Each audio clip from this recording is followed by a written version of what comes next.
Hi, welcome to another episode of Hot Takes. We've got a wonderful little story here that is, on the surface, one thing, but read between the lines and it's something else. And it's something that Nicola Sturgeon will be very, very unhappy about. And it's all to do with the fact that Labour won the election, won it comprehensively, utterly destroyed the SNP.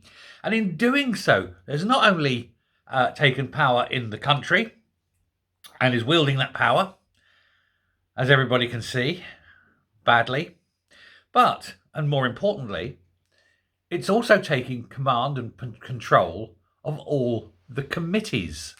And it is within these committees that the real things happen. Obviously, the final vote is usually done in the House of Commons. They have their divisions and they go off and vote yay or nay on the various issues.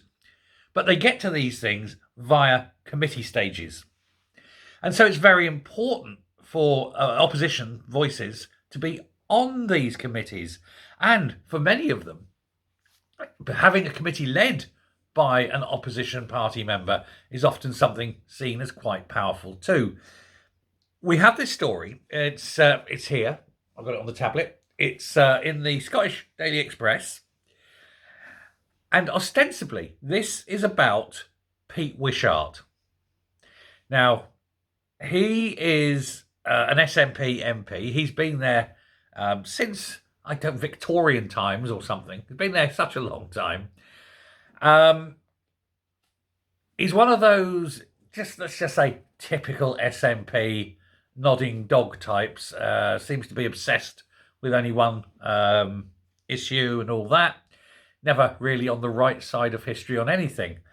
But he has got a lovely little, how can we call this? Lovely little job that pays him a bonus, an extra, because as someone who leads a committee, he gets paid an extra part of a wage.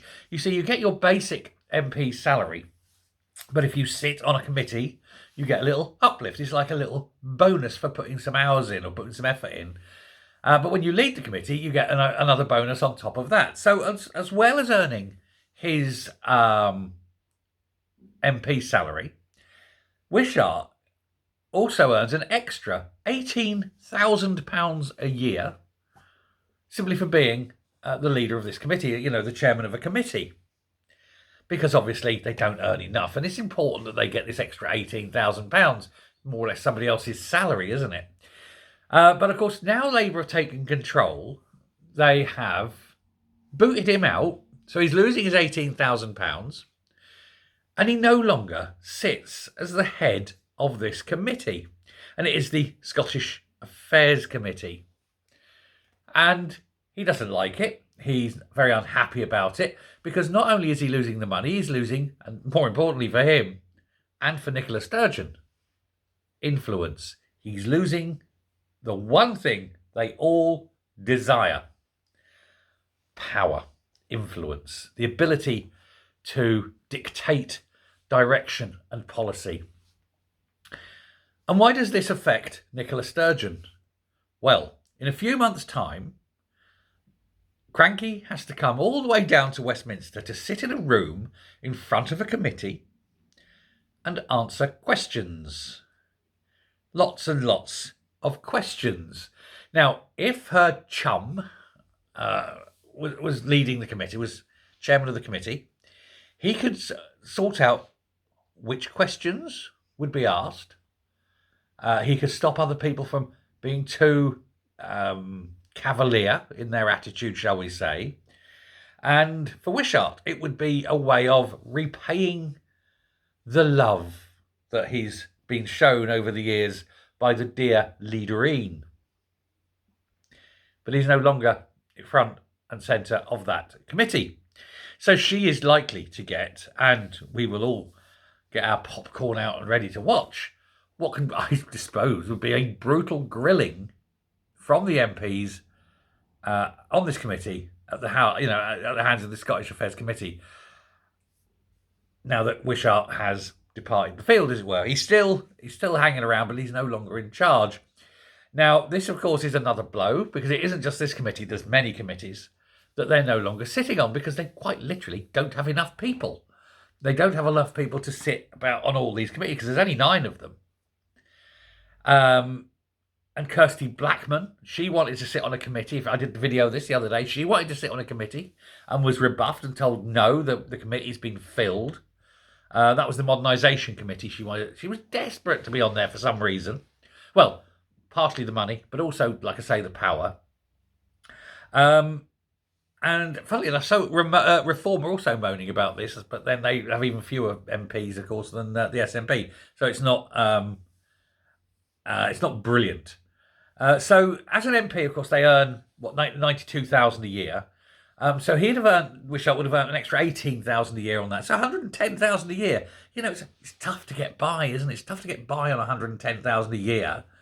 You know, having to work sometimes 3 days a month. So you've got to feel sorry for them. You know, they do put in those long hours. You know, sometimes 18, 20. Some people have been known to work a whole 24 hours a week. So they really do earn their money. But these little select committees, as they're known, they're really worth getting your ass into. Of course, as I say, that's where the power base is. Or as far as Wishart is concerned, that's where the power base was. And they just don't want to give these things up. Now, this is a side effect. This is absolutely a side effect of the Labour Party winning so many seats. Obviously, the Conservatives still fill up a lot of those seats, and Lib Dems in third are taking a lot of the seats. They're the big 3. And so the little minor parties and independents are lucky. They get scraps from the table. They might be on there some little, you'll go on a transport subcommittee. You know, not even in the full committee. You'll just get a little transport subcommittee somewhere. Oh yes, you're deciding on the width of tyres for new buses in Stoke. You know, that's the sort of level it comes down to. And they don't like it, but should try harder. Should stop being dicks. Should make sure you don't get your party destroyed because of your one policy obsession. So no sympathy at all. Anyway, Wishart is going to be there. He's not going to, of course, now be able to save Cranky. Cranky will have to go and sit there and face the music herself, and with it, some pretty serious questioning, for which we all will be immensely grateful. And she won't like it, will she? But that's what happens. So anyway, Wishart's gone, and Cranky's now cacking her pants because she knows that the questions will come and they will be hard. Thanks a lot. Bye.